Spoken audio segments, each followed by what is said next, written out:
Alors bonjour à toutes et à tous et merci beaucoup Gaëlle de nous rejoindre pour cette séance sur un sujet dont on a un tout petit peu parlé lors de la séance d'introduction où on essayait de voir quels étaient les angles morts de la recherche sur les compétences psychosociales par rapport au modèle le plus couramment adopté par Santé publique France ou le CASEL ou d'autres cadres théoriques.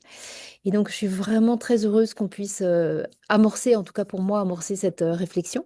La semaine prochaine, on aura aussi une collègue qui viendra parler d'un projet artistique. Donc, c'est vraiment aller travailler sur cette question de la place de la nature par rapport aux compétences psychosociales. Je suis vraiment très, très contente de pouvoir vous accueillir et je vous laisse à la fois vous présenter pour nous donner un petit peu une idée de votre parcours et puis nous présenter votre travail. Vous êtes doctorante à l'UHESS.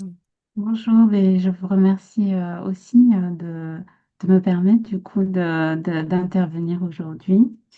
Donc, je suis doctorante en anthropologie du Japon depuis octobre dernier avec une thèse qui s'intitule Faire école dehors, une alternative éducative dans le Japon contemporain, ethnographie multisituée des apprentissages tacites de l'habité et socialisation interspécifique dans l'enfance japonaise que je mène sous la direction de Christian Galland, qui est spécialiste du système éducatif japonais à l'INALCO, Frédéric Julian, qui est anthropologue à l'EHESS, et également en architecture avec Monsieur Toriyumi Motoki à l'Université métropolitaine de Tokyo.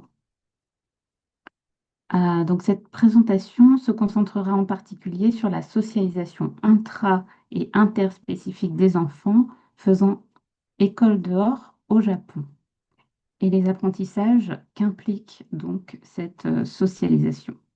Je l'ai donc intitulé Apprentissage intra- et interspécifique dans les écoles alternatives favorisant le contact avec les non-humains dans le Japon contemporain.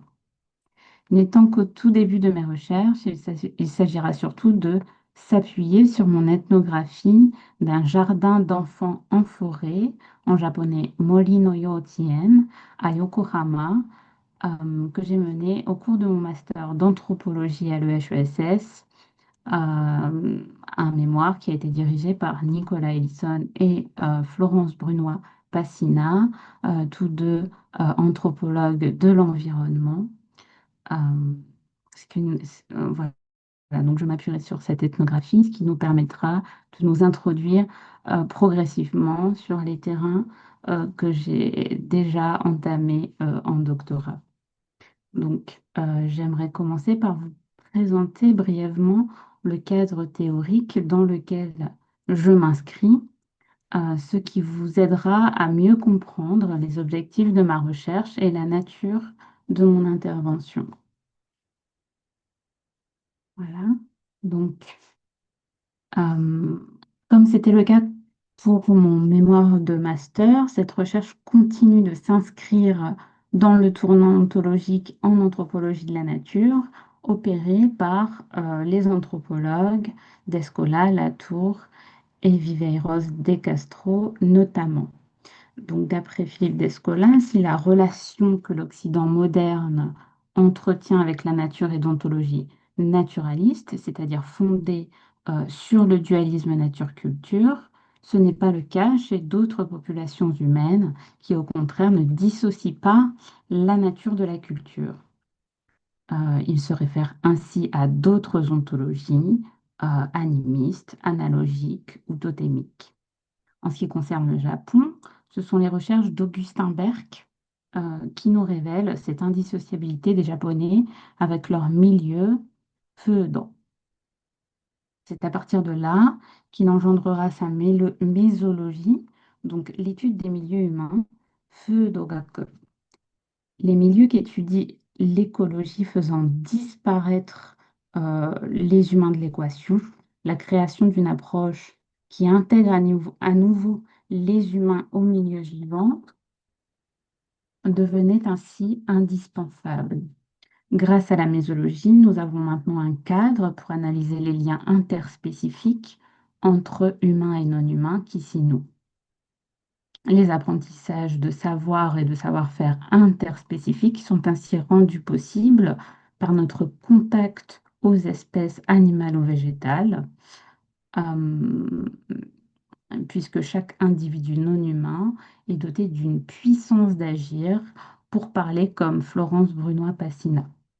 En effet, alors que le dualisme nature-culture auquel se réfèrent les humains des sociétés modernes rend opaques les frontières entre humains et non humains, la mésologie, issue de la pensée japonaise et d'une manière proprement japonaise d'être au monde, rend les frontières floues entre soi, les autres et les non-humains. Pardon. Le psychologue James Gibson parle en particulier du développement des affordances, c'est-à-dire les opportunités que nous offre l'environnement par son agentivité. Donc celle-ci incarne autant d'invitations à se lier avec les autres espèces de nos milieux, et c'est par une éducation de l'attention que nous pourrons percevoir, développer ces affordances et ainsi appréhender notre environnement, comme le dirait Nicolas Hyson. Donc, ces affordances rendent donc possible l'apprentissage de connaissances sensibles, c'est-à-dire des connaissances éprouvées, faisant appel au ressenti sans se cantonner à l'apprentissage de connaissances proprement intellectuelles, comme nous le faisons par ailleurs au sein de nos sociétés modernes. M'appuyer sur les recherches de l'anthropologue Gérard Lanclude me permettra de distinguer ces connaissances sensibles des connaissances intellectuelles. Le développement des affordances permet donc l'apprentissage sensible et interspécifique de savoir par les enfants, mais aussi et tout particulièrement de technique. Cela nous mène à la notion de waza, introduite par l'anthropologue Frédéric Julian, associée à l'idée d'un processus de socialisation des connaissances tacite dans lequel la culture et la technique sont indissociablement liées. C'est précisément ce processus de socialisation que j'ai l'intention d'ethnographier sur le terrain et qui me permettra en partie de répondre à ma problématique que j'ai formulée ainsi. Dans quelle mesure les alternatives éducatives en faveur de l'école dehors et les innovations architecturales éventuelles qui les accompagnent favorisent ou non les apprentissages tacites de l'habité, ainsi qu'une socialisation interspécifique et par là même une meilleure reconnaissance tant des droits de l'enfant que ceux des autres formes de vie dans le Japon contemporain. En ce qui concerne ma méthodologie, je mènerai donc un terrain au long cours en utilisant les méthodes traditionnelles en anthropologie, telles que la participation observante, les discussions informelles, la prise de notes, en étant en immersion complète sur le terrain et en partageant la vie de la population ethnographiée. On ajoute à cela quelques entretiens formels pour tenter de répondre à certains questionnements d'ordre plus sociologique. Je continuerai de mobiliser sur le terrain l'ethnobotanique et l'ethnoéthologie afin de respecter un regard symétrique entre humains et non-humains. J'ai en effet été formée à ces approches au cours d'un stage de recherche dans le Luberon, dirigé par l'anthropologue Florence Brunois-Passina. Florence est décédée brutalement l'an dernier. Et donc, je souhaitais lui rendre aujourd'hui un, un hommage, puisqu'elle nous a en effet permis elle nous a en effet permis d'acquérir les bases de la botanique et de mener une réflexion collective sur l'ontos du végétal, rythmée par nos expériences in situ des liens que nous tissions avec les autres, humains ou non humains. À cette photo que vous voyez, tirée de son article de 2020, euh, nous les avons copiées. Voici ce qu'on peut lire en légende. L'identité des enfants en pleine croissance est perméable. Leur corps ne marque pas de frontières étanches aux êtres qui les entourent.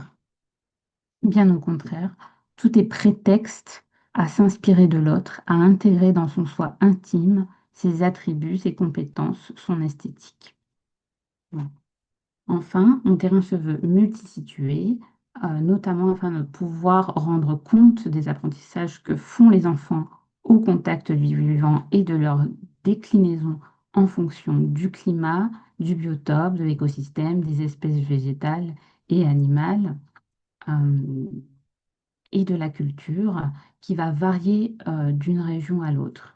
Il s'agira de prendre part et d'observer avec attention ces apprentissages tacites de savoir et de technique résultant des relations que les enfants tissent avec les non-humains lorsqu'ils habitent leur milieu. L'ethnographie de ces apprentissages interspécifiques de savoir et de technique par les enfants sera rendue possible par la mobilisation du concept de WASA de Frédéric Jolian comme outil heuristique nous permettant de comprendre le processus de socialisation à l'œuvre dans le cadre d'une éducation au dehors dans le Japon contemporain. Pour cela, je décrirai aussi précisément que possible les gestes qui composent une technique dont les enfants feront l'apprentissage en m'appuyant notamment sur les anthropologues François Sigaud et André Leroy-Gourand. Hein. Donc ensuite, je voulais un peu vous présenter donc euh, mes terrains. Donc le premier, en fait, c'est le terrain que j'ai réalisé pendant mon master. Dans une molino-yotienne de Yokohama, donc un jardin d'enfants en forêt. J'y suis allée 2 fois, en automne 2022 et au printemps 2023. En automne 2022, j'étais plutôt... c'était encore un peu la fin du Covid, donc c'était très difficile, c'était pas facile d'aller au Japon. J'avais quand même réussi à avoir un visa exceptionnel à ce moment-là. Euh, et j'étais donc en, comment on dit? J'ai oublié le mot. Euh, Voilà, un stage. En gros, c'était par l'intermédiaire d'un stage que j'ai pu accéder à mon terrain à ce moment-là. Et j'y suis retournée ensuite en échange au printemps, euh, où là, je travaillais plusieurs fois par semaine en tant qu'éducatrice euh, dans cette structure. Voilà. Donc en fait, les Molines Yotiennes, donc ces jardins d'enfants en forêt, elles font partie d'un réseau national de 400 écoles au Japon. C'est bien structuré dans le sens où il y a un forum qui a lieu tous les ans et qui donne du coup des occasions pour les directeurs des structures et des éducateurs de se rencontrer et donc de tisser un réseau de coopération euh, à travers tout le pays entre ces écoles. Cette école est située donc en ville. Yokohama, c'est comme vous voyez sur la carte, c'est pas très loin de Tokyo. Euh, euh, voilà. Et donc le directeur, en fait, a 6 structures, est directeur de 6 structures dans la région de Yokohama. Ce qui est vraiment beaucoup. Et voilà, il fait un peu partie des personnes les plus importantes du réseau de Molino-Yotienne. Il a vécu en Nouvelle-Zélande, donc ça a été une opportunité pour lui de se sensibiliser aux enjeux environnementaux.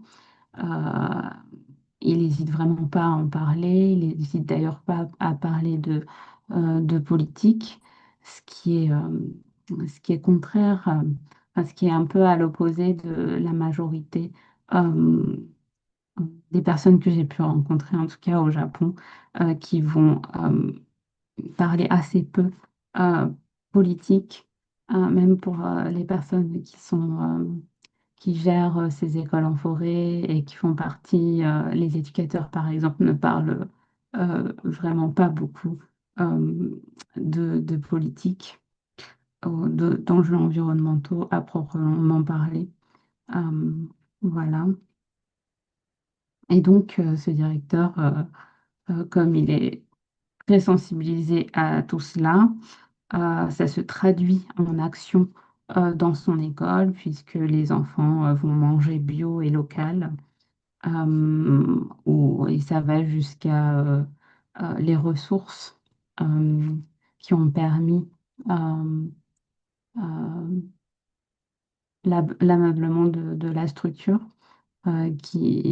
comment dire, le bois est issu d'une filière forestière locale au Japon, quand tout le reste du bois est importé de l'extérieur. Donc voilà, c'est vraiment euh, quelqu'un qui fait les choses jusqu'au bout. Euh, voilà. Ensuite, le deuxième terrain, donc le deuxième terrain, c'est le jardin d'enfants en forêt Molinoyotian Luiz Natura. Voilà, vous avez quelques photos à gauche. Donc voilà, j'y suis allée une première fois en 2023, donc pendant mon master, vraiment à raison d'une semaine, il me semble. Euh, et là, j'y suis retournée en décembre aussi pour un peu pour enfin voilà, garder le contact. Et là, je prévois d'y retourner donc très bientôt, mais pour un terrain de plusieurs mois.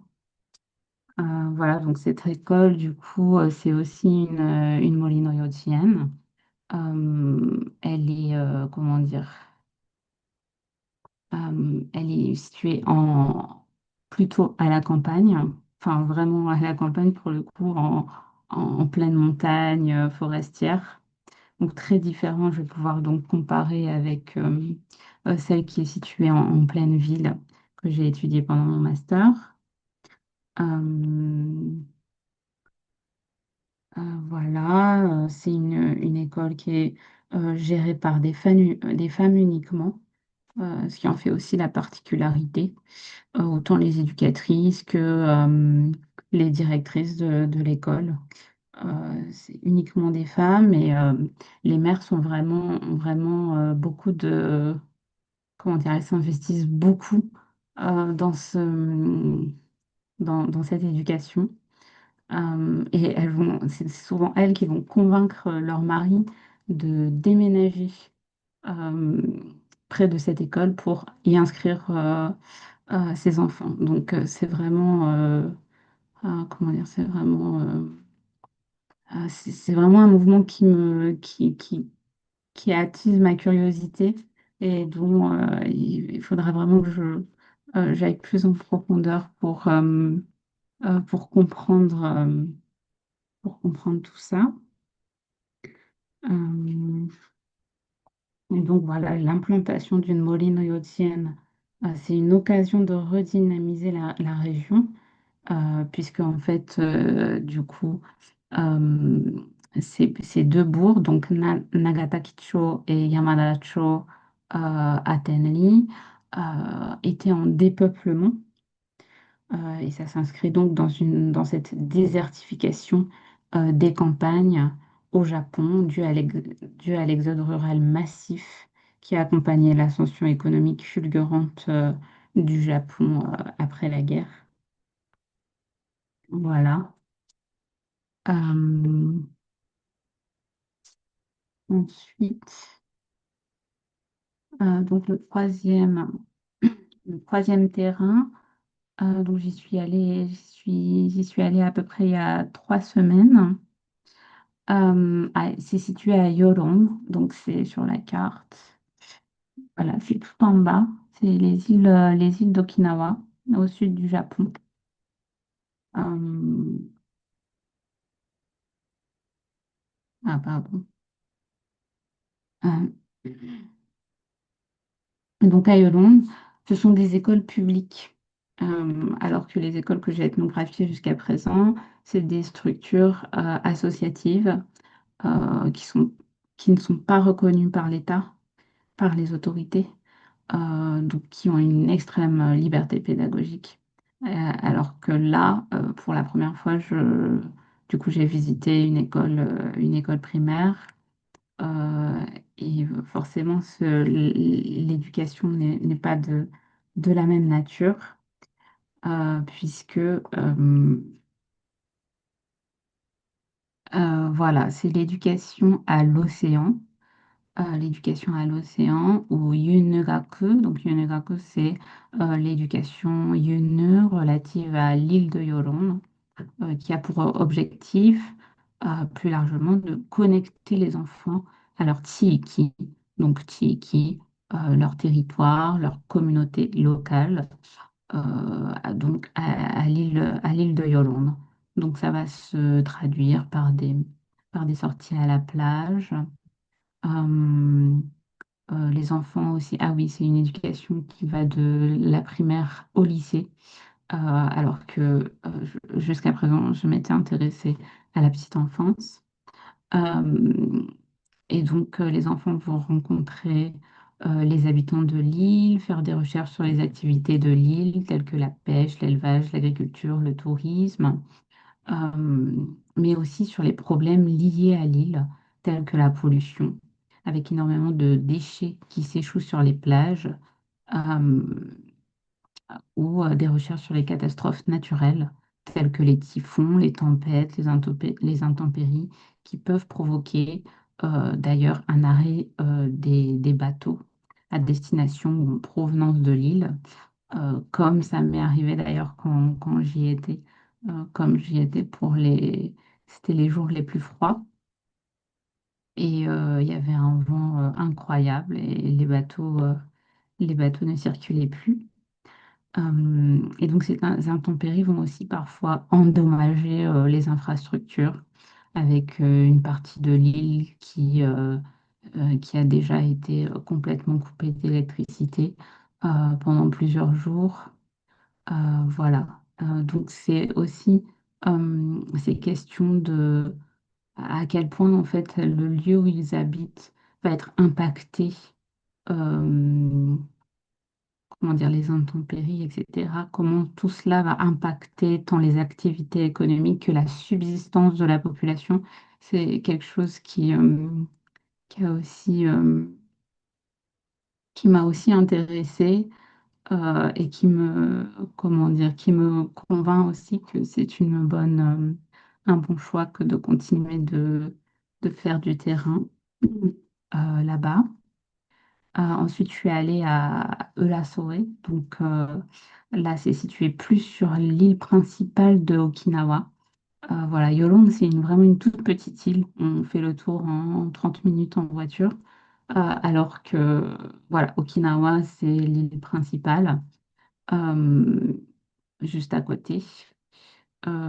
Et donc, je suis allée là-bas parce qu'une famille déménage de Yolande, non, pardon, de la Soe à Yolande, donc de l'île principale d'Okinawa jusqu'à cette petite île.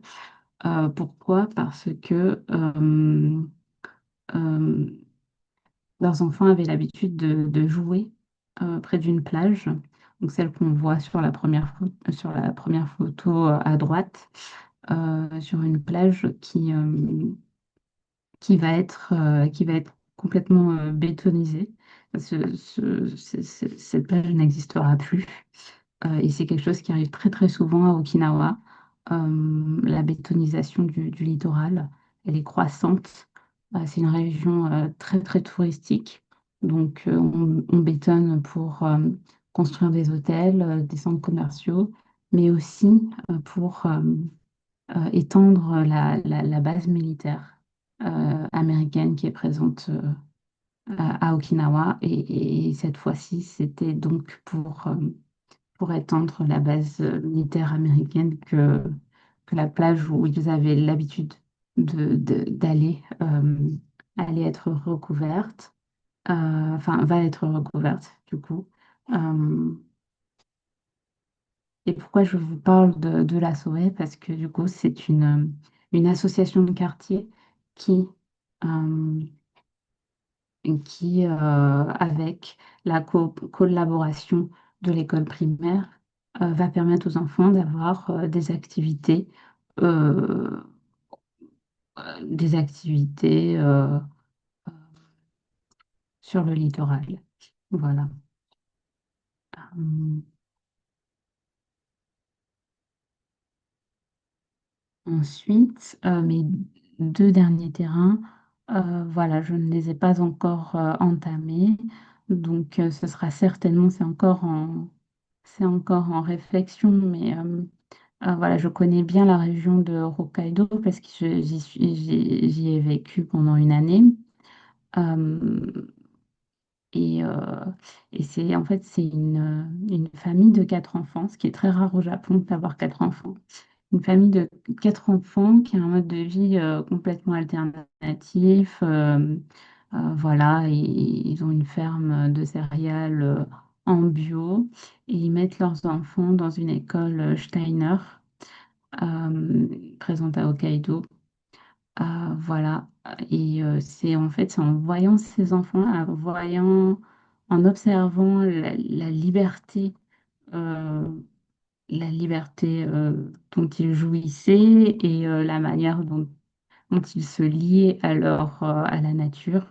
Voilà, ils attrapaient les araignées sans avoir peur. Ils faisaient des tresses avec les herbes folles. C'est cette famille en fait qui m'a vraiment donné envie de faire de la recherche sur l'éducation euh, à l'environnement. Voilà, donc je pense y retourner, possiblement faire un terrain dans cette école Steiner ou bien des écoles aux alentours qui prodiguent une éducation à la nature. Voilà. Ensuite, il y a Shikoku, donc le point 5. Mais là, je n'y suis pas encore allée. Donc, on verra bien. Alors, maintenant, les apprentissages intraspécifiques. J'espère que ça va le temps. Donc, attendez.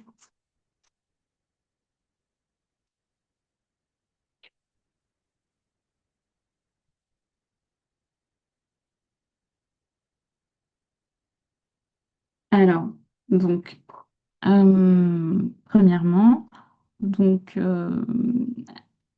cette école que j'ai ethnographiée à Yokohama, cette Molino幼稚園,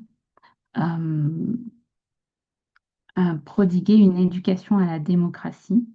Et on pouvait s'en rendre compte pendant la réunion du matin à Saint-Mocaï, parce que les enfants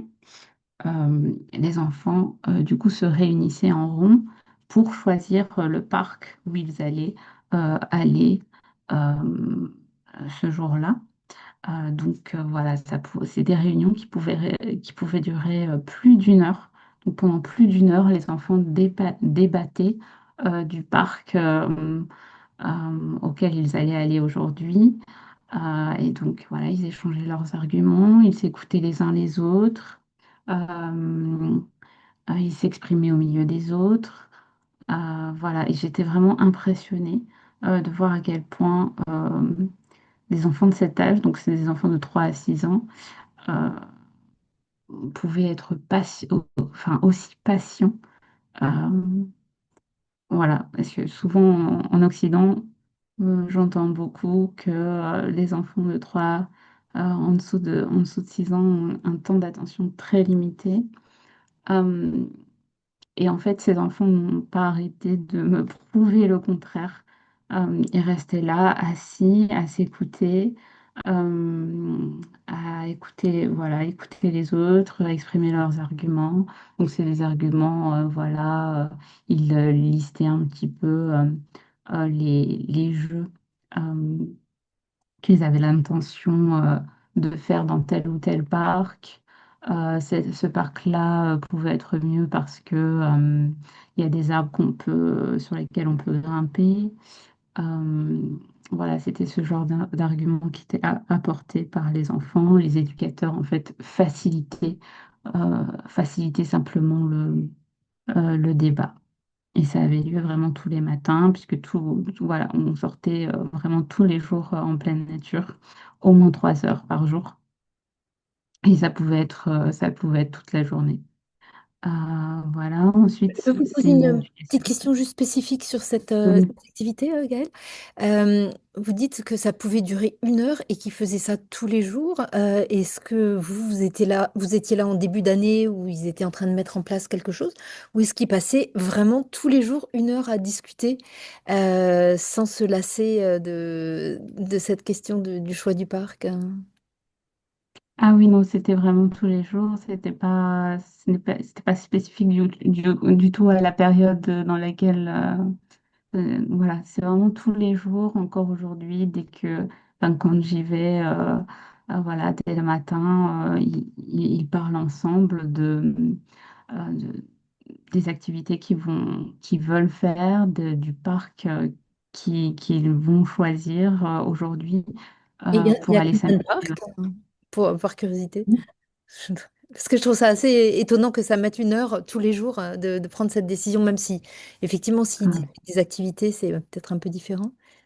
Et j'avais une autre ah, idée, oui, pardon, si oui. c'était, est-ce qu'il se réfère par rapport à la démocratie, est-ce qu'il se réfère à des cadres théoriques de pédagogie, soit japonaise, soit nord-américaine, ou Montessori, ou Freinet, ou autre, hein? Alors, la première question, c'était... Alors, la première euh, question, c'était combien il y avait de parcs, parce que je suis ah, étonnée voilà.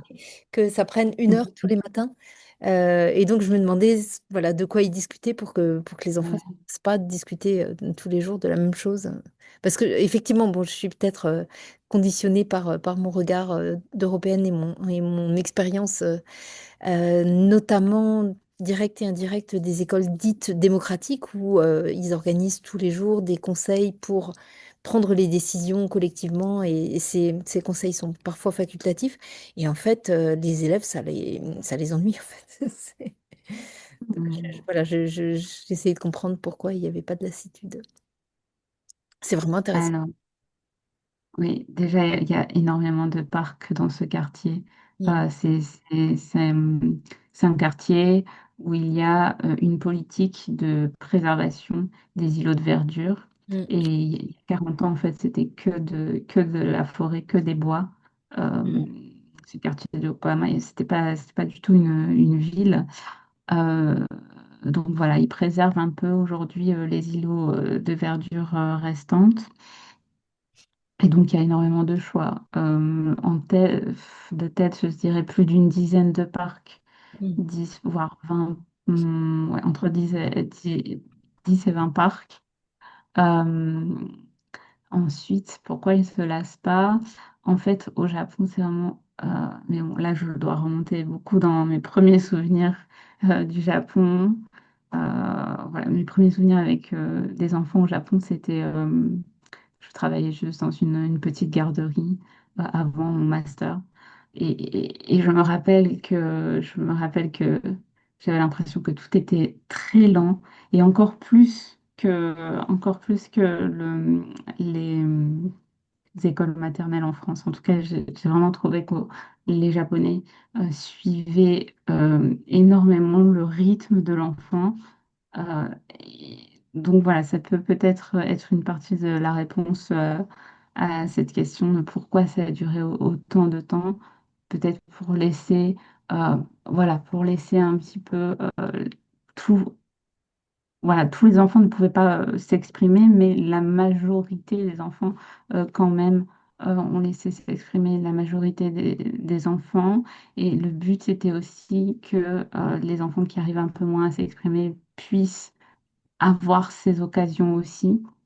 Euh, voilà, et aussi, voilà, au Japon, la culture c'est une culture du consensus. mm, Donc, pour arriver à ce consensus, euh, même chez les adultes, mm. euh, voilà, je pense que ça prend beaucoup plus de temps qu'en France, euh, où, voilà.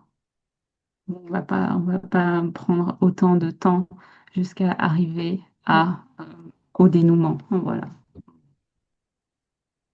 Euh, voilà, je pense que j'ai répondu à cette Euh, question. Sauf par Oui. rapport au cadre théorique ou aux références auxquelles ils sont, Alors, ils font par rapport à ça. ça, je sais que le directeur de l'école en forêt adore John Dewey. D'accord. Euh, il s'inspire beaucoup de beaucoup de choses. Spinoza, il lit Spinoza. Ah oui, en fait, il est aussi doctorant. euh, Oh, et en même temps que son activité de direction. Euh, mais il admire un peu Freinet, mais il connaît beaucoup moins. Et justement, il aimerait bien venir en France pour visiter des écoles Freinet. Euh, voilà. Mais pour ce qui est de la démocratie, je- c'est peut-être, voilà, j'ai pas mené des recherches en profondeur sur l'éducation à la démocratie, pourquoi, etc. Mais en tout cas, voilà, les Molino-Jotiens sont quand même inspirés des Forest School et des Forest Kindergarten qui sont nés en Occident, au Danemark, mm, en Allemagne, et qui s'inspirent des pédagogies nouvelles. mm. Voilà. Super, merci beaucoup. Yuki avait une question aussi. Allez-y, Yuki. Bonjour Gaël, ça va? En Bonjour. fait, j'ai une question par rapport à cette démocratie.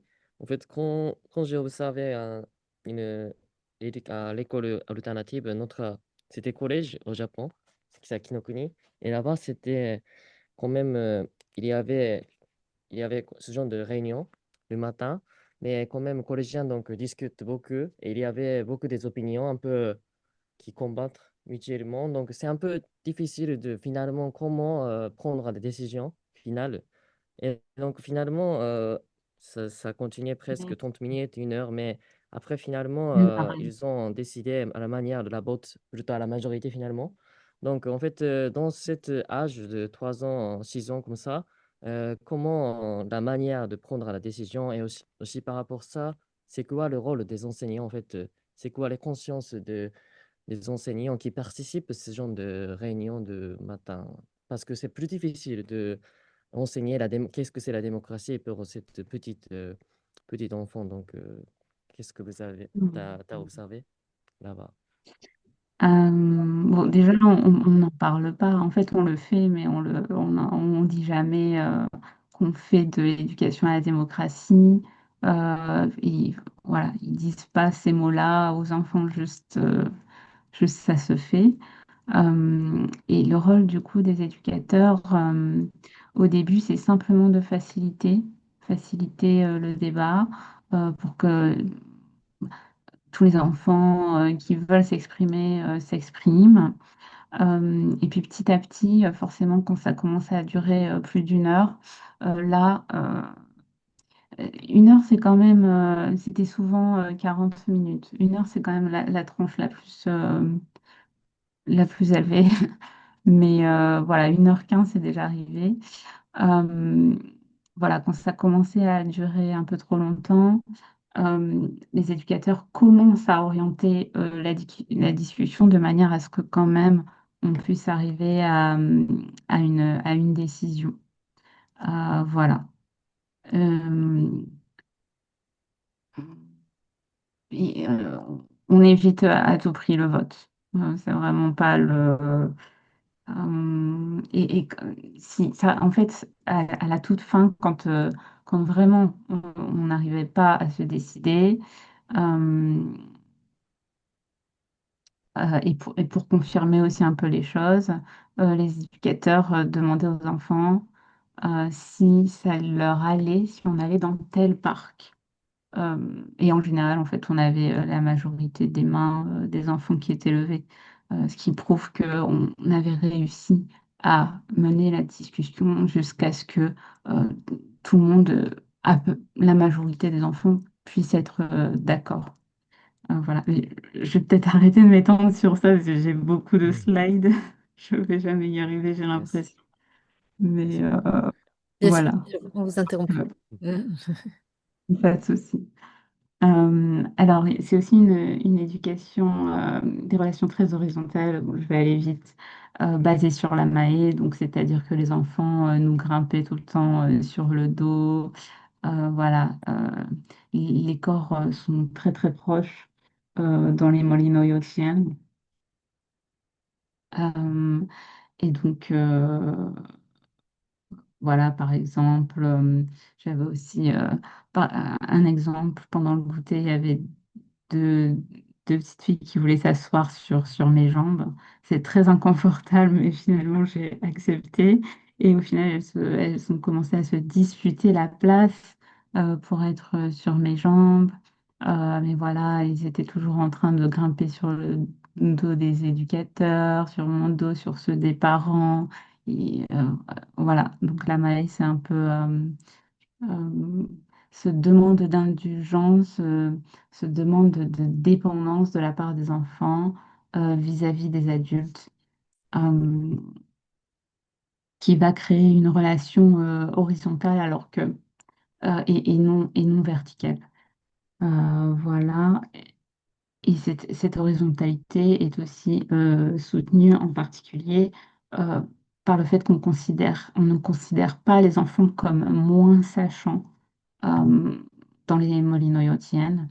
Au contraire, euh, qu'on soit adulte ou enfant, on pouvait devenir un enseignant à tour de rôle. Euh, les connaissances et les compétences, en fait, euh, euh, on on pouvait, comment dire, voilà, les compétences et les connaissances étaient acquises de manière très horizontale, très, comment dire, pardon, voilà, de manière très informelle. Et donc, euh, par exemple, un enfant qui pouvait être très intéressé par grimper aux arbres pouvait devenir spécialiste de la grimpe aux arbres, kinobori en japonais, et, euh, et il allait être reconnu pour ça par les adultes, par les enfants. La même chose pour un enfant qui adorait les insectes. Euh, il y avait un insecte, je ne connaissais pas le nom de cet insecte. Et un autre enfant m'a dit, mais tu devrais demander à cet autre enfant, parce que lui, il est vraiment spécialiste, il connaît tout. Il connaît tout des petites bêtes. Donc voilà, on voyait que le savoir circulait comme ça, de manière totalement horizontale. Euh, donc voilà, les molinoyotiennes, c'est avant tout une éducation euh, par soi-même. Donc, Mizukara Sodatsu. Euh, attendez. Donc, Mizukara en japonais, ça a le sens aussi, donc ça a le sens, ça veut dire soi-même, mais étymologiquement, en fait, c'était aussi la prononciation, l'ancienne prononciation du mot euh, shizen, donc des sinogrammes shizen. Donc, shizen, ça veut dire nature en japonais. Donc, en fait, Mizukara renferme aussi cette notion de nature. Voilà, donc simplement pour dire que soi-même en japonais, ça veut aussi dire nature. Donc on voit que même dans les mots, on voit qu'il y a des frontières très floues entre le domaine, euh, entre la nature euh, et les humains de manière générale. Euh, voilà. Ensuite, dans les Molino-Yotiennes, on apprenait Jibun no Chikara Jibun no Chikara de, donc de ses propres forces. Il fallait surtout pas que j'aide les enfants à monter une pente, à monter aux arbres. Les éducateurs étaient toujours là pour me dire que vraiment, il fallait les laisser faire les choses de leur propre force, parce qu'on pense en effet qu'ils sont dotés de de ressources qui vont leur permettre de grandir par eux-mêmes, de s'épanouir par eux-mêmes, sans l'aide de personnes extérieures. Voilà. Donc les éducateurs vraiment euh, font confiance aux enfants, croient en leurs forces, en leurs aptitudes et pensent qu'ils ont donc toutes les ressources nécessaires pour grandir. Euh, voilà. Ensuite, l'éducation, euh, il y avait une valorisation de l'essai. On disait souvent, voilà, les enfants, euh, pendant leur jeu, essayent tout un certain nombre de choses, de manière très différente de s'amuser. Et c'est à travers ça euh, qu'ils vont pouvoir acquérir par eux-mêmes des compétences, réfléchir par eux-mêmes. Euh, et ça se faisait notamment en collectif. Et donc, pour vous illustrer cela, en fait, voilà, c'était un éducateur qui avait ramené juste une corde et qui avait fait une balançoire. Donc, au début, elle est utilisée comme tout enfant utilise une balançoire. Et puis, petit à petit, voilà, il avait enlevé une des cordes pour voir comment les enfants allaient s'approprier cette balançoire. Et donc, euh, on observait les enfants jouer avec cette balançoire et ils commentaient en fait la manière dont ils allaient se l'approprier. Donc, ils vont essayer plein de manières différentes de jouer avec cette balançoire. Donc, ils vont se mettre debout. Ils vont essayer de se balancer tous ensemble dessus. Voilà, donc c'est vraiment une pédagogie de l'essai. Euh, donc pour un petit peu conclure là-dessus, en fait, donc s'éduquer soi-même, Mizukara Sodatsu, laisser les enfants essayer, Tamesu, croire en leurs propres forces, Jibun no Chikara de, rejeter euh, le processus d'enseignement. Ah oui, ça je ne voulais pas détailler. Euh, mais oui, ah si, je pense que je vous l'ai dit peut-être. Ah non. Oui, je Que pense que vous les adultes. l'avez dit. Et d'ailleurs, Oui. à ce propos, il y a aussi une question dans le chat de Sophie qui demandait si ces relations horizontales avec les adultes, hein, la MAE, si c'était spécifique à ces écoles-là ou si c'était présent dans l'éducation au Japon, dans les écoles japonaises en général. Hmm. Alors, la Mae, c'est comment dire, c'est présent de manière générale euh, au Japon. Voilà, c'est la manière dont les enfants se lient avec les adultes, mais surtout euh, les figures parentales. Euh, mais oui, c'est quand même quelque chose qui est largement présent au Japon. Et même quand j'avais travaillé dans une garderie, les enfants étaient très très proches des adultes. Mais ah oui, ça je n'ai pas précisé. Il y a quand même une relation verticale qui va s'installer dans les autres structures, dans le sens où on va devoir appeler les éducateurs sensei, donc professeurs, alors que, par exemple, là où j'étais, ils m'appelaient par un surnom. Enfin, dès que je suis arrivée, fallait que je choisisse un surnom. Euh, voilà, donc il y a plusieurs éléments, d'autres éléments pour nourrir cette idée de relation horizontale. Et je pense que la MAE était particulièrement plus fort euh, dans ce genre d'éducation alternative comparé à, à d'autres écoles, même si je n'ai pas encore visité des écoles plus standards. Je pense que voilà. la marée était beaucoup plus forte parce qu'il y a beaucoup plus de, d'occasions, d'espace de liberté. Et donc les enfants allaient naturellement avoir plus d'espace aussi pour prodiguer cette amaille, cette demande de dépendance vis-à-vis des adultes. Quand dans d'autres écoles, en fait, il y a une tendance à l'étude. Euh, J'allais le détailler peut-être plus tard, mais donc en fait au Japon, on considère que les enfants appartiennent encore au monde des kami jusqu'à l'âge de 7 ans. Euh, et donc, euh, mais malgré tout, avec l'avènement de la société moderne, l'arrivée de la moderne au Japon, de plus en plus d'écoles vont quand même faire apprendre aux enfants les hiragana, les mathématiques.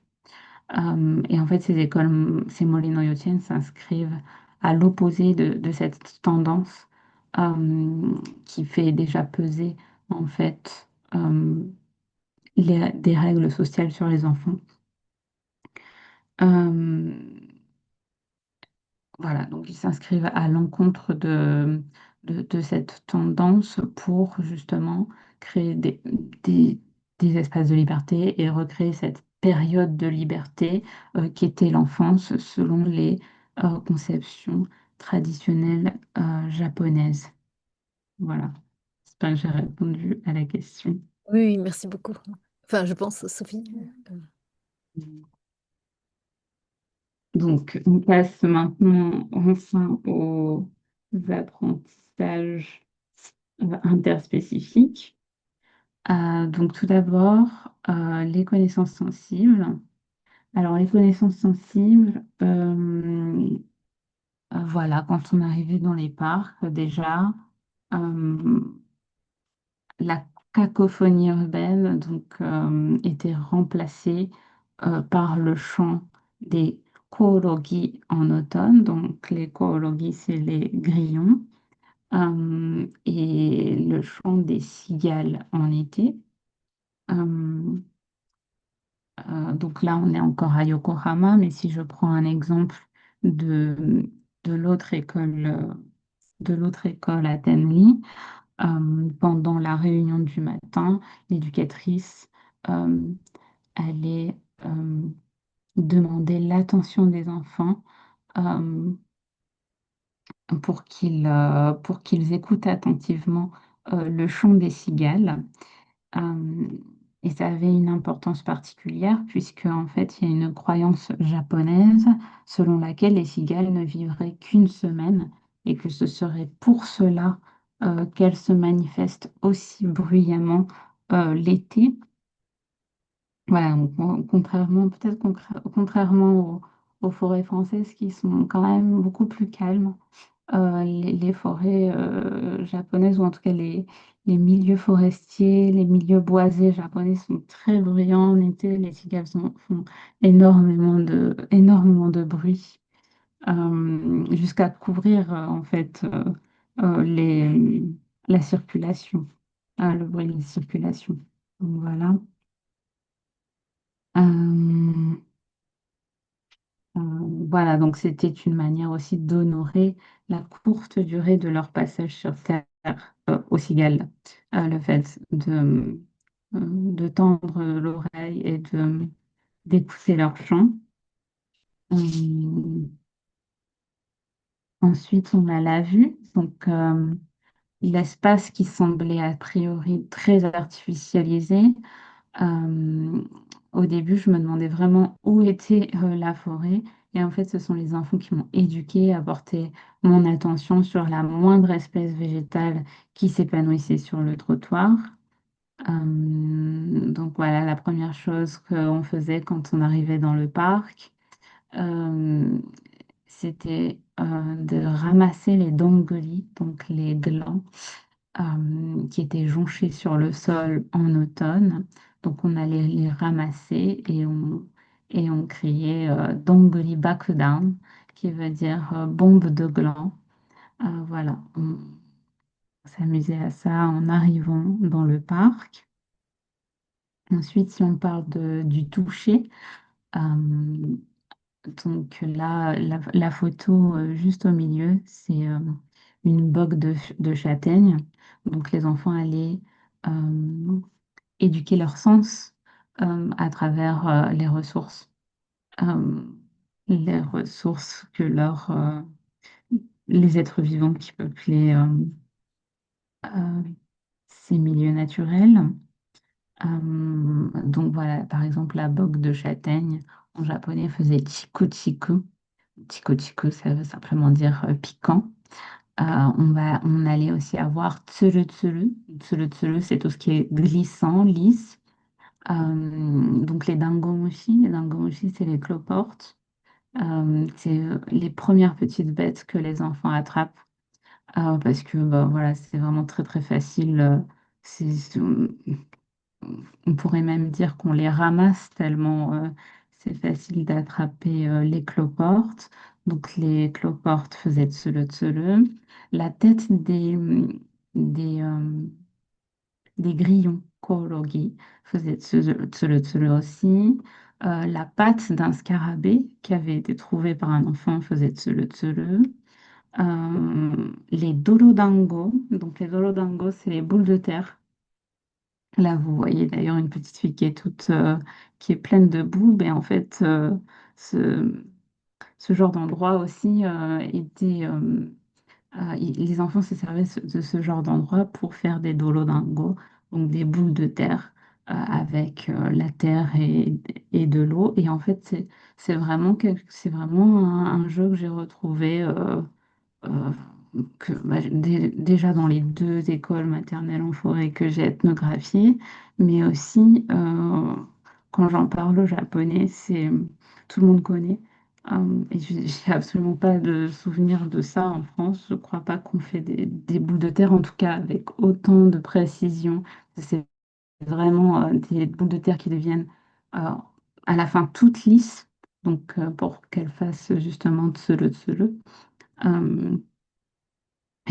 Et donc, mon hypothèse, c'est qu'ils reproduisent euh, une, des éléments de leur culture dans le sens où les Dolodango font penser au Kibidango. Donc, les Kibidango, les boules de riz gluant Kibidango, mais aussi on a les onigiri qui sont d'autres boules de riz, les mochi, les oragi. Il y a beaucoup de boules dans la nourriture japonaise.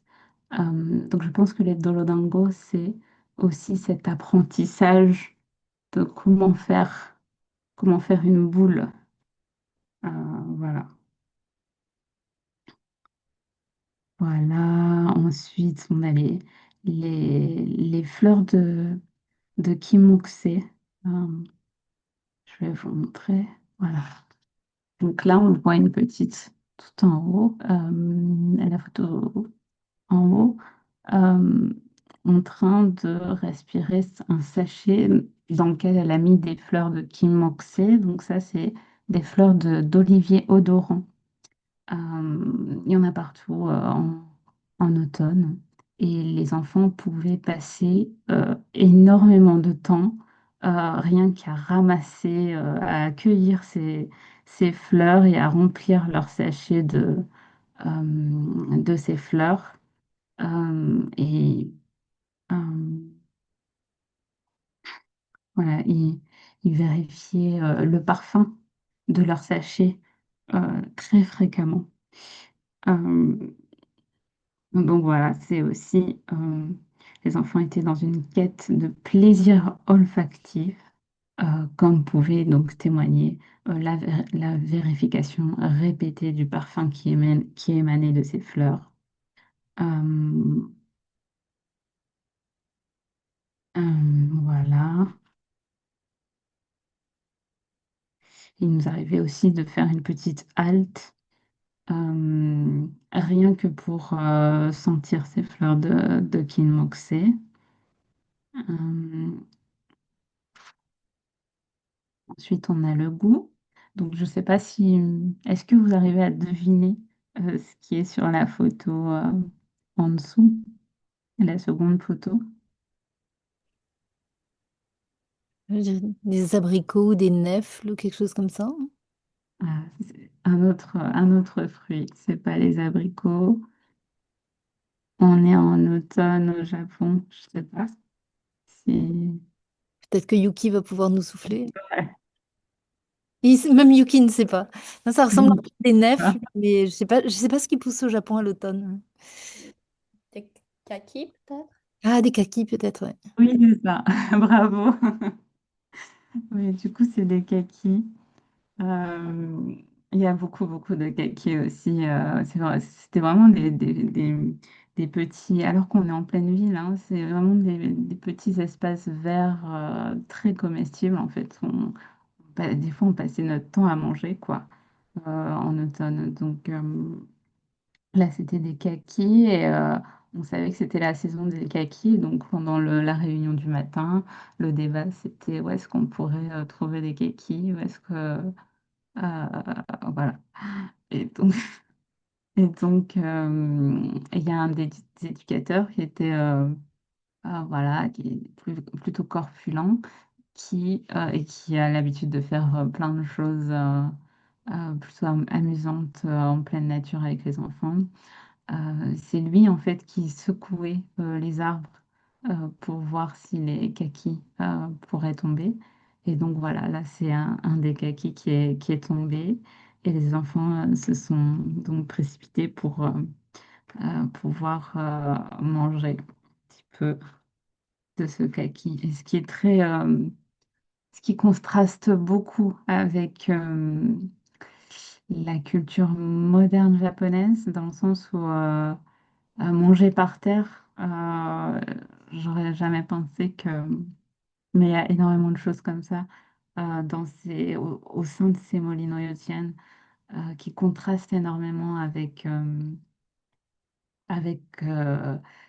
cette culture de la propreté, du soin, etc., euh, que j'ai l'habitude de voir au Japon. Voilà. Donc voilà, il y avait les kakis, il y avait des murs, mais pas en automne, à la fin du printemps. On avait aussi les baies du Mikokurie Enoki. On avait les nobileux au printemps. Nobileux, c'est un ail, les pousses d'ail japonaises. Euh, et donc, un des éducateurs me disait que on pouvait les faire macérer. D'ailleurs, je l'ai fait. On les fait macérer dans le shoyu et c'est délicieux. Et donc, les enfants allaient les cueillir et avaient la technique pour les cueillir et pour voilà, pour pouvoir les cueillir euh, jusqu'à la racine. Ensuite, on passait aussi tout notre temps à chercher les sudaji. Donc, c'est des fruits à coque, c'est des glands comestibles tout petits euh, qui parsemaient du coup les bois de ce quartier de Yokohama. Et un des éducateurs aussi m'a dit qu'ils avaient fait des templas de cigales. Alors ça, c'est vraiment, ça, c'est vraiment très rare Du coup, il m'a expliqué, on m'a dit que apparemment, il y a très longtemps, des Japonais avaient aussi mangé des cigales, mais voilà, c'est comestible, mais c'est pas quelque chose qu'on mange aujourd'hui au Japon, pas du tout. Et du coup, il avait téléphoné à tous les parents pour savoir s'ils étaient d'accord qu'on mange des templas de cigales. Donc voilà, ces escapades dans les bois du quartier de Suzuki étaient autant d'occasions pour les enfants d'aiguiser leur sens par l'expérience sensible qui font de leur environnement. Donc, on a les connaissances sensibles, mais on a aussi des connaissances intellectuelles, euh, en particulier naturalistes. En effet, En fait, quand on était dans les bois et qu'on rentrait dans la structure, souvent la petite bête ou la plante qu'on avait croisée et qui nous avait intéressés, euh, certains enfants ou adultes voulaient la retrouver et en savoir plus sur celle-ci. Donc, on allait un peu consulter les livres qui étaient à disposition. Euh, et de manière générale, là, vous pouvez voir une higanbana, donc c'est une licorice rouge qui est reconnaissable à ses longues étamines rouges. Euh, c'est une fleur très toxique, mais qui est très présente en automne. Mais les enfants savent qu'on n'a pas le droit d'y toucher. C'est le cas de cette fleur et d'autres fleurs aussi. Une autre, une espèce de solanacée qui s'appelle Wallenanbi, donc des petites fleurs blanches au reflet violet, faisant ressortir ses étamines jaunes.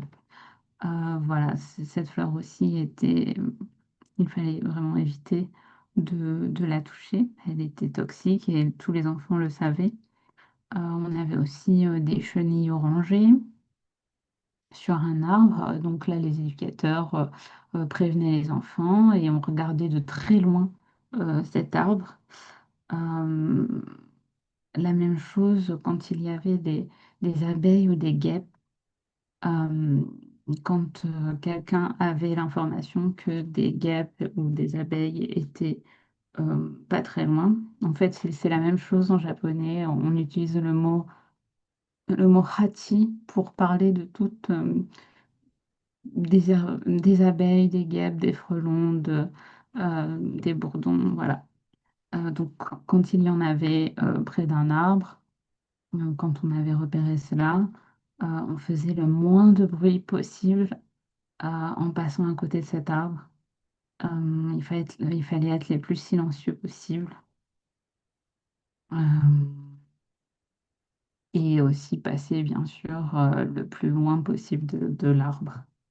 Il y a aussi une fois où on a croisé un serpent et un éducateur euh, a tout- comment dire, un éducateur du coup l'a attrapé, a vérifié sur Google Lens s'il était comment dire, venimeux ou non. Ce n'était pas le cas et donc les enfants ont pu l'approcher. Euh, Et c'est la même chose pour savoir si une espèce était comestible ou non. euh, L'éducateur allait,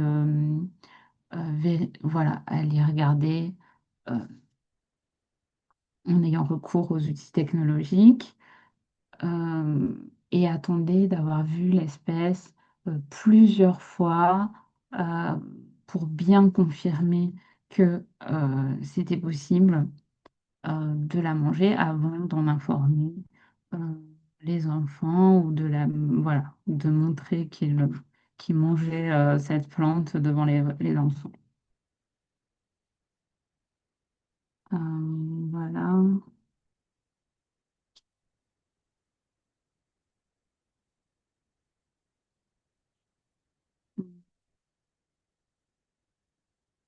Ensuite, donc les enfants, comment dire, feront aussi l'apprentissage de leur milieu feu d'eau, de leur quartier et de sa communauté locale, Chiiki. Donc c'est une éducation qu'on pourrait appeler de mésologique dans le sens où les enfants s'éduquent eux-mêmes au milieu des vivants. Rien n'entrave les relations qu'ils tissent avec les non-humains. Pas de matériel pédagogique, pas d'objet physique, pas d'adulte pour leur dire quoi que ce soit, enfin pour leur dire quoi faire ou comment s'amuser. Voilà, il recourait aux adultes seulement pour leur prévenir qu'ils voulaient grimper à un arbre euh, pour que l'adulte puisse surveiller que cela se passe en toute sécurité. Mais voilà. Donc les enfants réfléchissent par eux-mêmes en interaction avec leur milieu, un milieu particulièrement diversifié. On avait des bambouseraies, des petites collines, des étendues d'herbes folles avec diverses espèces de graminées, des rivières, des étangs, des étendues de sable, qui va leur permettre de nouer une relation d'attachement avec les lieux de l'EREM. Donc l'EREM, en fait, c'est un vocabulaire d'Augustin Berg. Ça désigne la forêt, le littoral, la montagne, la prairie. Donc c'est associé à la nature, au sacré, à la fête. C'est les lieux qui nous permettent de nous divertir de la quotidienneté euh, par contraste avec l'écoumène. Donc l'écoumène, c'est les lieux du quotidien, du travail, les habitations. Voilà, donc les enfants s'attachent donc à leur milieu, à leur quartier, à leur région, mais aussi à ceux qui l'habitent, humains ou non humains, très souvent, pardon, en créant des souvenirs tant avec les non humains qu'avec la communauté locale, qui soutiendra très souvent, voire participera activement à ces initiatives d'éducation en plein air, en particulier dans les zones plus rurales.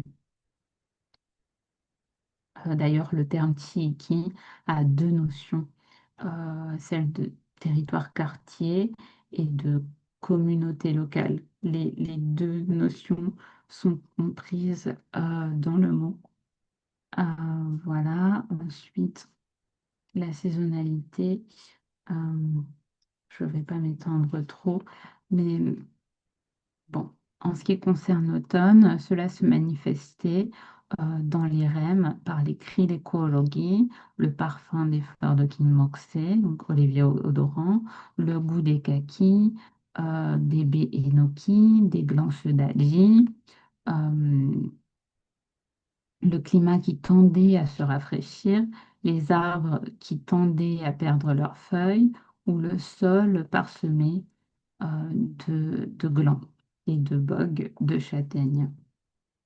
Mais loin d'opérer une séparation entre les domaines de la nature et de la culture, ou entre RM et écoumène, l'automne était aussi ce que nous mangions dans la structure par la sélection de poissons de saison, tels que le samma, balao du Japon, le saba, c'est-à-dire le maquereau.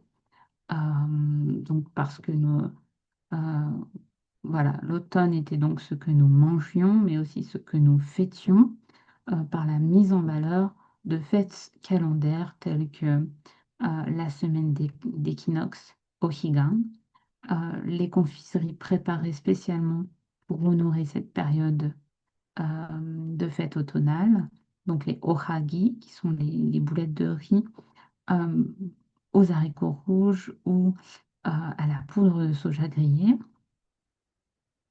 Voilà, donc c'est ainsi que l'automne qui se manifestait dans les REM s'invitait dans l'écoumène, que la nature imprégnait donc la culture et que l'écoumène n'était finalement qu'un prolongement euh, de l'EREM où la saisonnalité en était parfois plus exaltée encore. Euh, donc les molinos yotiennes on peut dire que les molinos yotiennes contribuent à la mise en place de circuits de correspondance chez les enfants. Euh, bon, je ne vais pas détailler. Euh,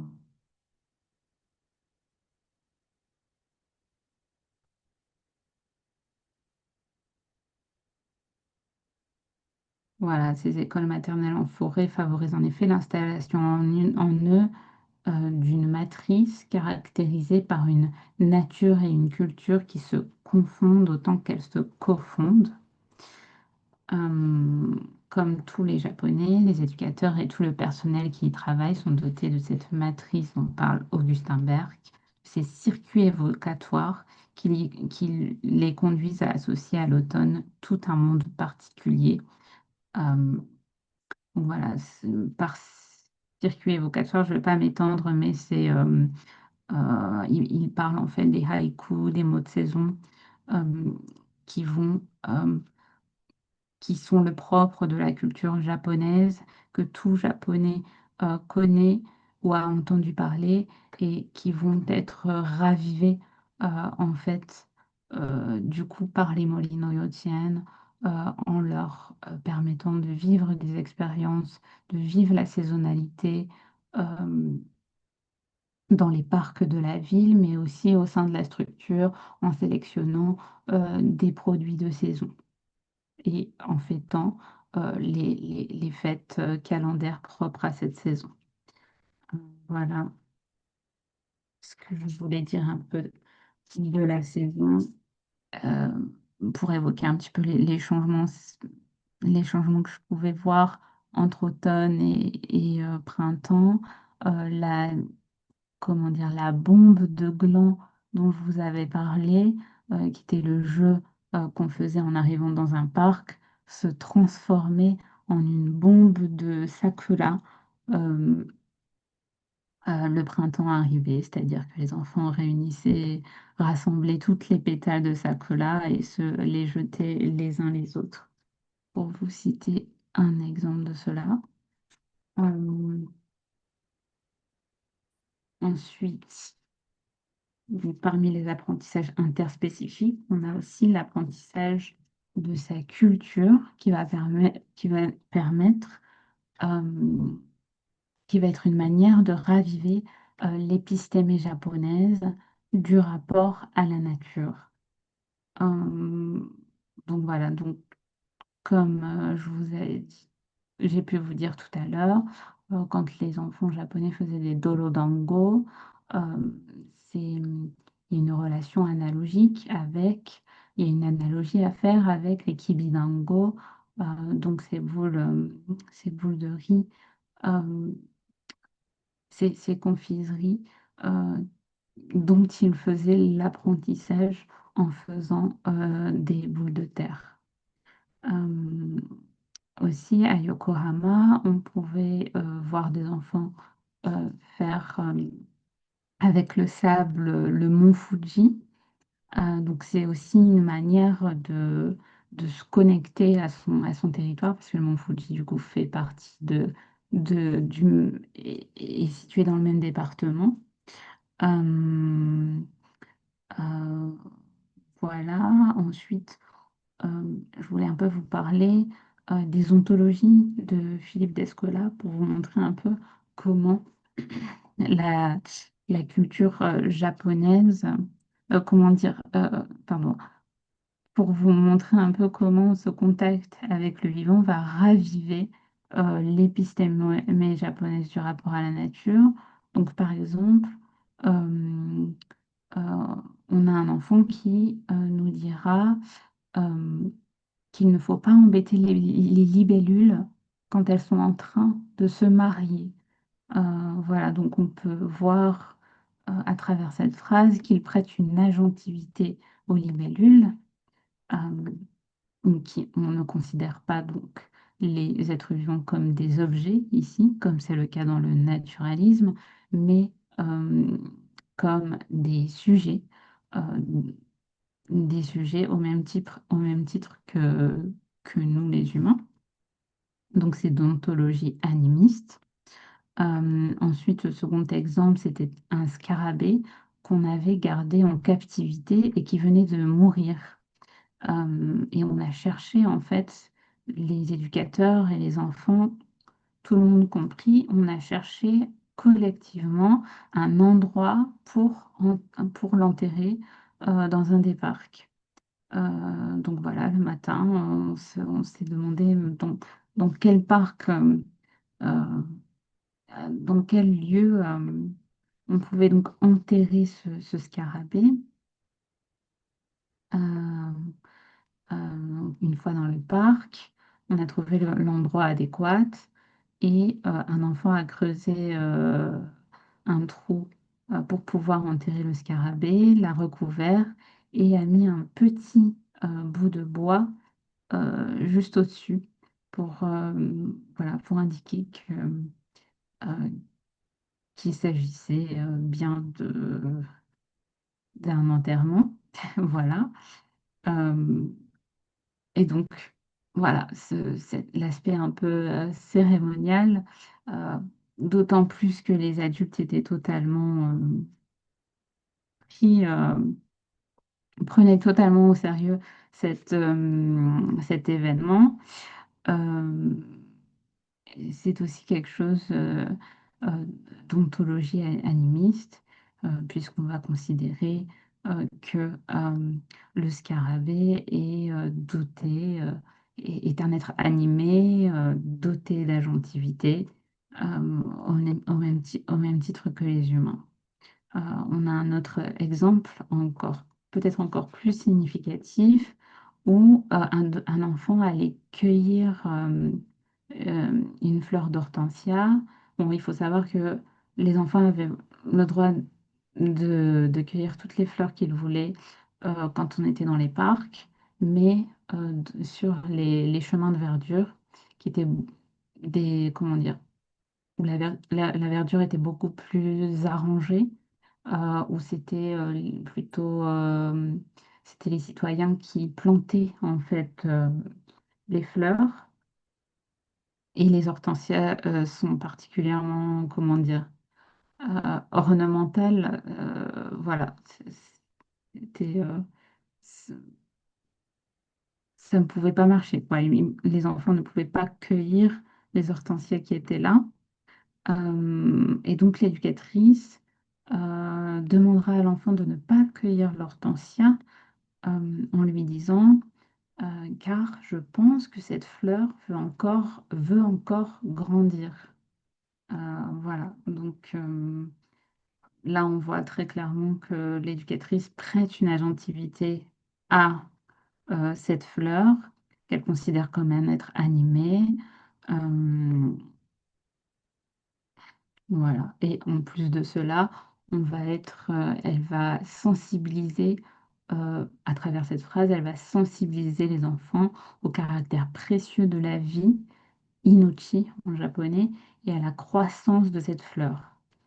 Ce qui est du coup plutôt aussi d'ontologie analogiste, dans le sens, euh, voilà, dans le sens où on va, comment dire, se concentrer sur euh, comment dire, on va se concentrer sur la vie de cette fleur, sur sa croissance. Mais bon, vous allez mieux comprendre avec un autre exemple. Donc, l'ontologie analogique qui est plus significativement manifestée à travers la, la sensibilisation au gaspillage alimentaire.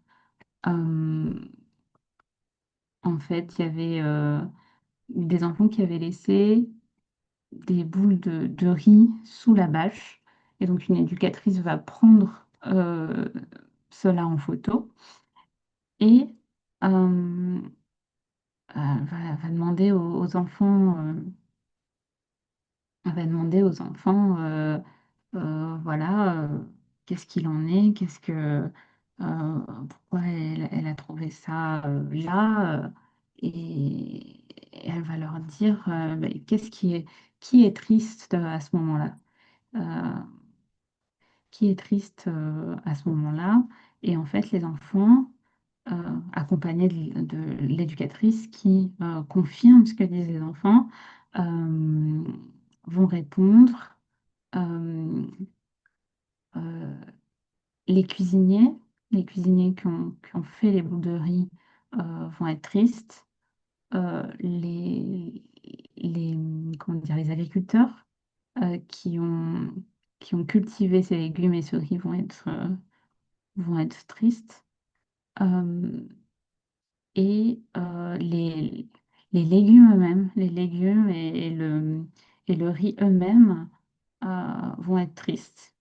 À cause de à cause de ce gaspillage. Donc là, on voit en fait bien cette ontologie analogiste dans le sens où toutes les vies, voilà, c'est l'idée d'une chaîne des êtres où toutes les vies sont reliées les unes aux autres, toutes les vies sont considérées comme indispensables et irremplaçables. euh, et comment dire, comme étant, comme pouvant se fondre les unes dans les autres. Je ne vais peut-être pas m'étendre, mais du coup, c'est avec la notion d'énergie. Quand on mange quelque chose, on absorbe l'énergie des, des aliments en question, mais aussi de tous ceux qui l'ont travaillé, qui l'ont cuisiné, qui ont contribué à ce qu'elle pousse, etc. Donc voilà, c'est toutes ces représentations du vivant. euh, voilà, ce rapport à la nature des Japonais que je voulais un petit peu euh, vous introduire. Euh, et donc, euh, qui montre que les Morinoyo tiennent ravivent cette épistémée japonaise du rapport à la nature et qui a tendance à disparaître, qui tend à disparaître depuis la modernisation du Japon, où on est de plus en plus dans une ontologie naturaliste où on va considérer les êtres vivants comme des objets. Voilà, voilà, je pense que ensuite, voilà, l'apprentissage de techniques. Donc, allumer un feu, ça c'est vraiment quelque chose que je vais retrouver partout. Euh, donc, on va allumer, par exemple à Tenli, on va allumer un feu quotidiennement pour faire cuire le riz quotidien euh, en plein air. Donc, on mange en plein air, hiver comme été. Euh, je j'ai pas encore, j'ai pas encore eu l'occasion d'y être en temps pluvieux ou venteux, ou etc. Mais en tout cas, voilà, tous les jours, les enfants de Tenli vont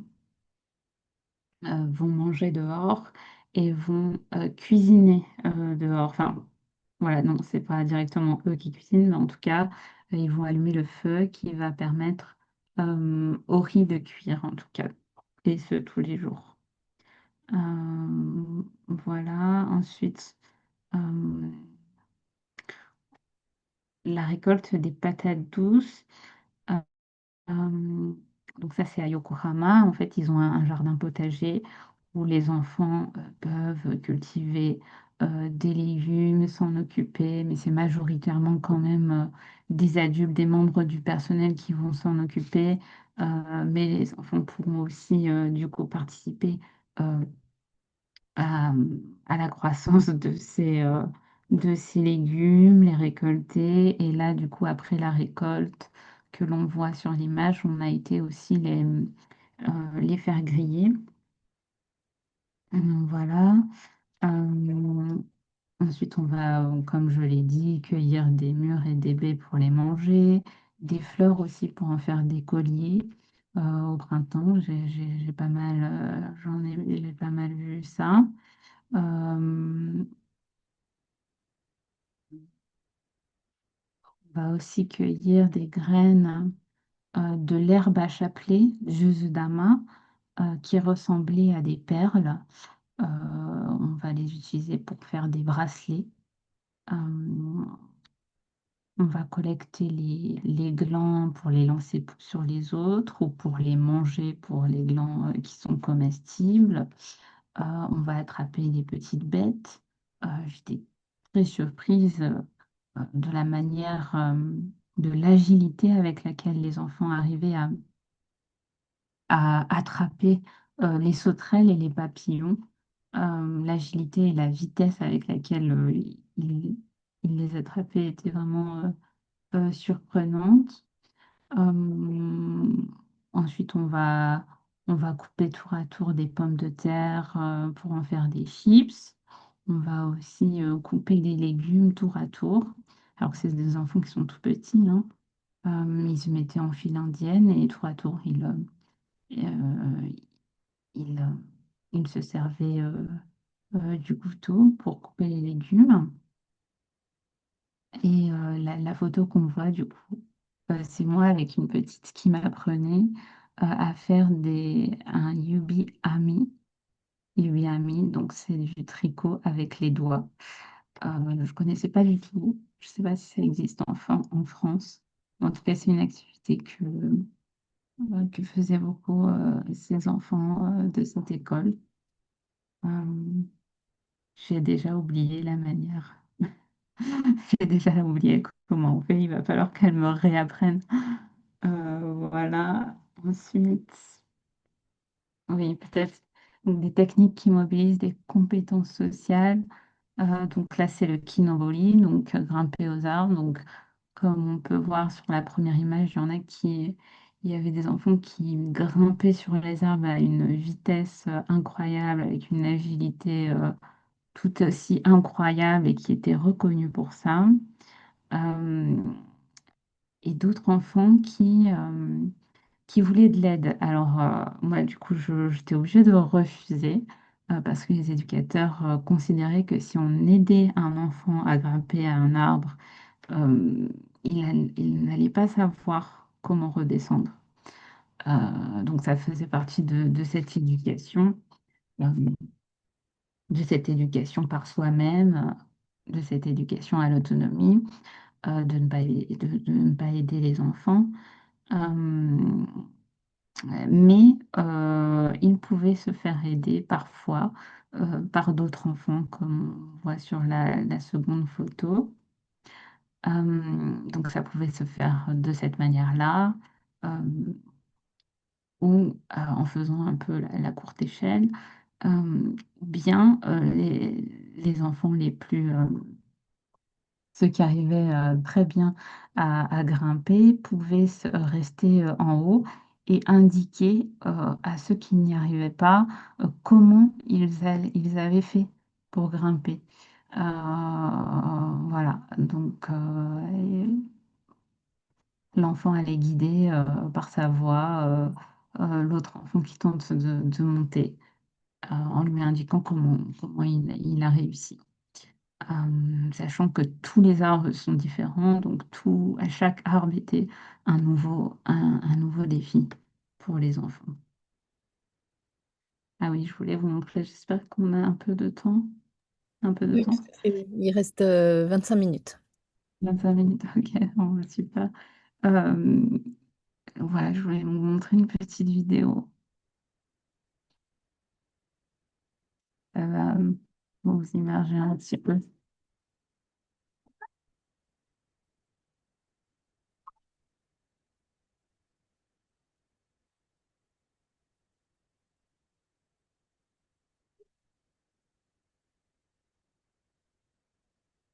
Ah, on est sur un parc avec plus du sable. Et ouais, du coup, il cherche une écrevisse. Vous pouvez entendre la vidéo? On n'entend pas très bien, c'est un peu coupé en fait, la manière Ah, dont ça nous arrive, hein. ah, d'accord. Bon, bon, moi, vous pouvez voir un petit peu comment.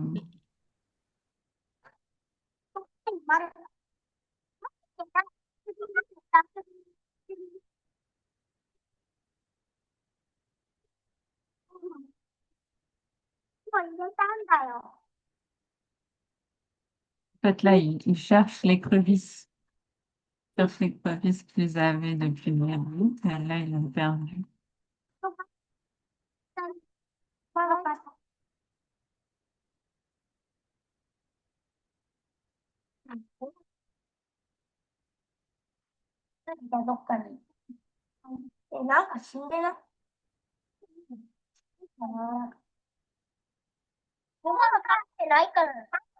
その、泥が好きなんだよ。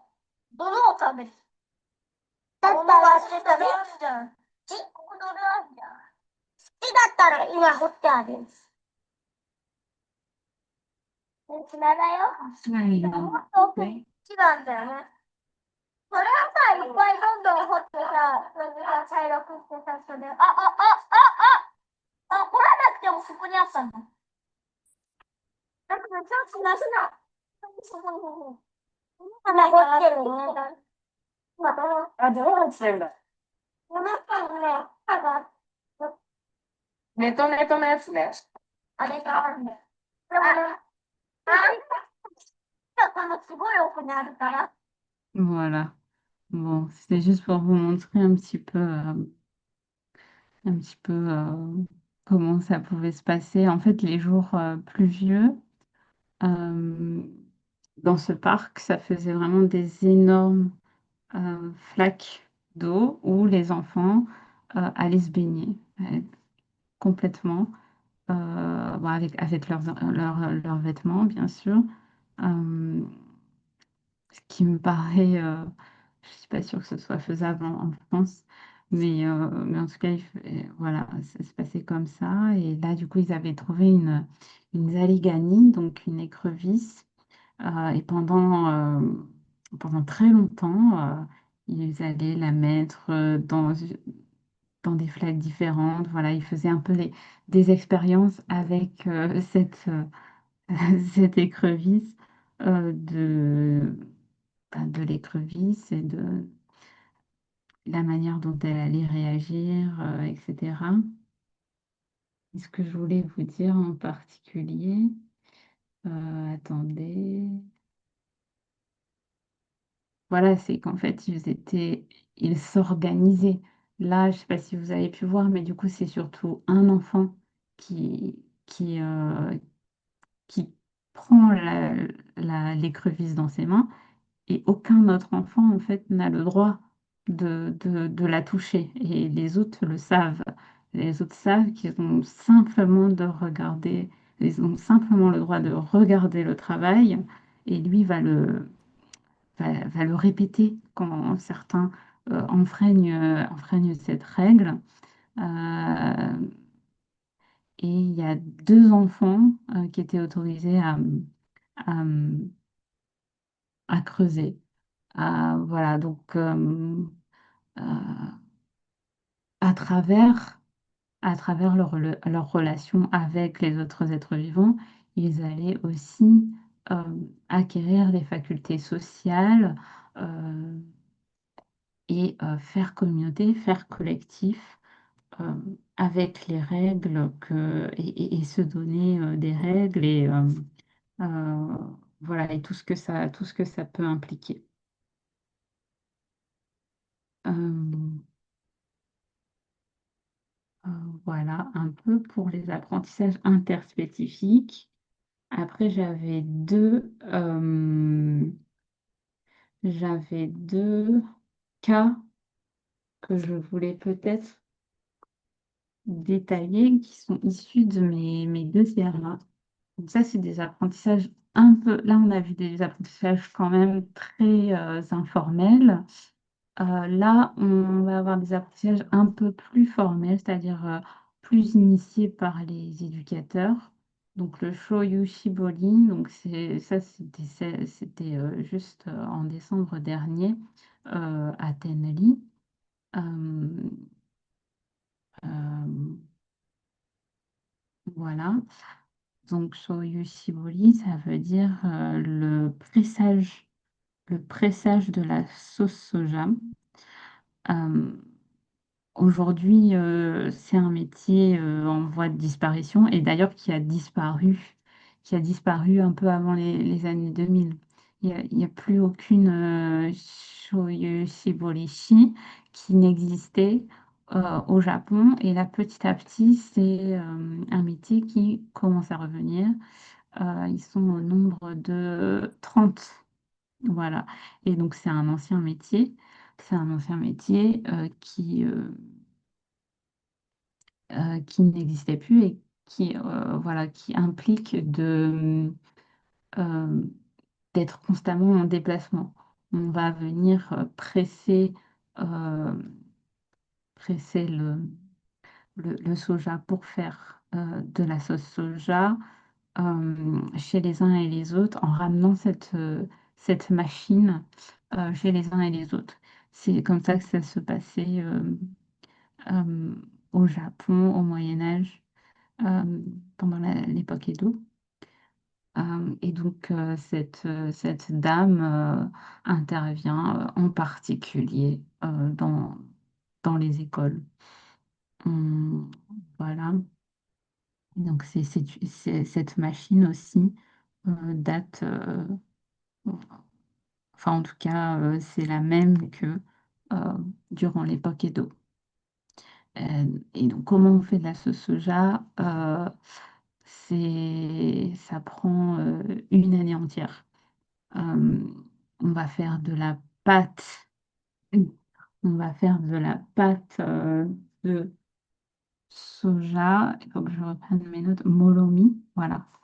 De la pâte de soja qui s'appelle molomi. Donc, il y a des, des grains de soja, du koji, si vous voulez comment on traduit.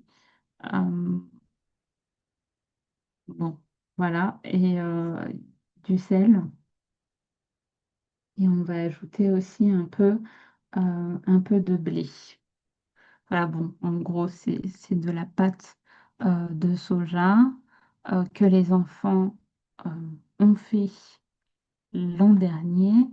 Et du coup, cette dame va garder ça chez elle pendant un an et elle me racontait qu'elle le changeait de place euh, dans sa maison en fonction de l'ensoleillement, du climat, etc. Euh, et donc voilà, c'est quelque chose qu'on ne fait plus du tout aujourd'hui. Euh, c'est dans des grandes usines qu'on fait de la sauce soja. Je crois qu'elle nous a dit que ça prenait, en tout cas, ça prend quelques mois seulement, pas un an, ça c'est certain. Euh, voilà, et donc là, on voit les enfants qui vont tour à tour mettre un peu de pâte de soja dans la machine. Dans la machine, on va avoir des tissus et donc ils vont mettre euh, trois portions de pâte de soja dans ces tissus et ensuite euh, la dame leur a demandé de faire les griffes d'un animal avec leurs mains euh, et, pour aplatir ce petit sac de pâte de soja. Donc on empile les sacs de pâte de soja et ensuite elle va venir presser avec un gros poids à la fin. Donc quand tous ces enfants seront passés, donc ça a duré plus de à peu près une heure, je pense. Euh, voilà. Et donc voilà, tous les enfants vont venir faire cela. Et ensuite, elle va mettre un gros poids au-dessus de ces sacs. Et là, comme on voit petit à petit, derrière ici, là, la sauce soja va venir s'écouler dans le bac. Et donc, les enfants vont être très contents de pouvoir voir la sauce soja s'écouler goutte à goutte. Et à chaque goutte, les enfants, quelques enfants disaient que c'était toute l'énergie qu'ils avaient mis. Ça c'est mon énergie, ça c'est ton énergie. euh, qui faisait, enfin, je sais pas si je me fais comprendre. Euh, En fait, il y avait du coup de la mousse, un peu de mousse enfin, ça faisait des bulles quand la sauce soja s'écoulait. Et à chaque petite bulle, euh, les enfants disaient que c'était l'énergie de l'un ou de l'autre qui avait contribué à faire cette sauce soja. Voilà. Et ensuite, on a le Sato Kibishibori. Donc ça, c'est très récent. En fait, c'est sur l'île de Yolan, donc dans le sud du Japon, sur les îles d'Okinawa. Euh, donc là, on est dans une école publique. Enfin, non, c'est une école primaire qui est venue faire le Sato Kibishibori. Pardon, des fois j'oublie de traduire. Du coup, c'est le pressage de la canne à sucre qui est très cultivé, euh, qui est très cultivé euh, sur cette île de Yolon et à Okinawa de manière générale. On va prélever le sucre de la canne à sucre. Et donc, c'est à ça que sert le Sato Kibishibori. Euh, et donc, pareil, c'est une machine qui n'est plus utilisée aujourd'hui et qui était utilisée au Moyen Âge. Et ici, on est dans un village, dans le village folklorique de Yolande. Donc, c'est un peu un musée Bon, c'est pas vraiment un musée, mais bon, voilà, c'est un village folklorique avec qui concentre en fait tous les savoirs, tous les savoir-faire euh, de, de la population de Yolande. Euh, donc, par quoi je commence? En fait, du coup, la longue poutre là, c'est quelque chose qu'on va tourner. On va faire tourner, qui est plutôt, qui est pas toute légère. Voilà. Et donc, faut s'y prendre à plusieurs pour pouvoir faire tourner cette poutre. Et c'est quelque chose que on faisait avec des bœufs auparavant. Voilà. Et là, ce sera les enfants euh, qui vont, euh, qui vont être initiés. Donc, il y a ce rôle-là. Ensuite, il y a devant, là, tout devant, il va falloir faire entrer toutes les cannes à sucre une à une. Là, vous voyez, il y en a pas beaucoup, mais il y avait tout un mont de cannes à sucre. Et pareil, ça a duré plus d'une heure. Plus d'une heure. Euh, et donc, voilà, les enfants accompagnés des professeurs aussi qui s'initient à ça aussi, parce que du coup, c'est pas des gens de Yolon, donc c'est la première fois. Euh, c'est la première fois que, pour beaucoup, c'est la première fois qu'ils font cela. Euh, euh, voilà, donc ils vont rentrer la canne à sucre ici. Et par derrière aussi, on a un autre poste où il va falloir faire tourner la canne à sucre euh, pour pouvoir la faire entrer entre deux autres cylindres euh, pour la presser. Et voilà, à la toute fin, on va avoir du jus de canne à sucre qui va s'écouler petit à petit. Merci Euh, beaucoup, Gaëlle, pour ces descriptions vraiment très, très, très précises.